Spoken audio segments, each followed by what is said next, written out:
a mandate to set up a single party government, asking for a strong majority. How do you think the composition of parliament will be here? When you say a single party government, we are not in any way denigrating the role of the opposition. There must be a strong opposition in the interest of democracy. Unfortunately, I don't think there will be in the new parliament because of all the dissension and the conflicts within the main segments of the opposition. But what we will offer the country is not an arrogant government, but a government that will be sensitive to public opinion in all sectors. Now, in order fully to achieve that, I think that some constitutional reforms are urgently necessary. Now, one of those tasks would be electoral reform. The present system really brings out the worst in human nature. Colleagues within the same party, within the same government are ferociously competing with one another for preference votes. Other changes which are equally necessary,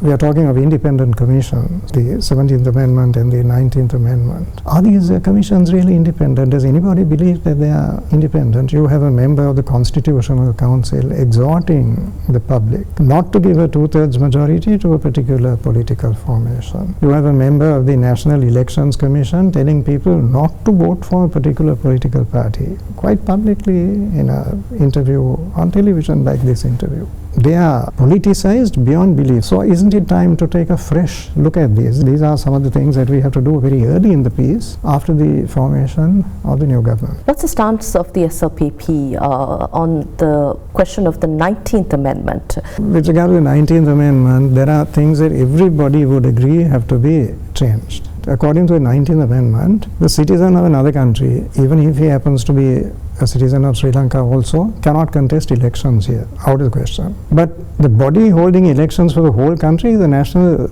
Elections Commission. So a citizen of a foreign country can sit on the Elections Commission as a member. Isn't there an obvious contradiction? The 19th Amendment says that the Elections Commission shall consist of a chairman and 2 other people. What do you think the quorum is? Quorum is 3.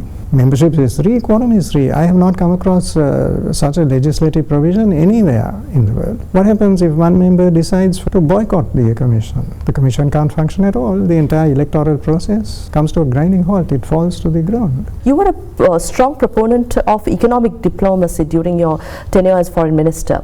Is that still what you believe Sri Lanka should follow? I think that should be the principal task of our missions abroad. Not political diplomacy. We are not a major political power on the world stage. We must make it clear to our missions abroad that they must focus on investment into this country. Trade. They should be assessed from time to time how effective they have been. So, of course, we must first create in this country an environment that is conducive to investment. During the Yapalana period, there was no question of inspiring confidence in anybody. But once we set up a strong government, and we must identify the areas in which we would welcome investment. So we have to prioritize, and we have to insist on our foreign missions working very actively to achieve those objectives. But the common criticism by the opposition against your camp is that you failed to strike a balance between the superpowers in terms of foreign policy,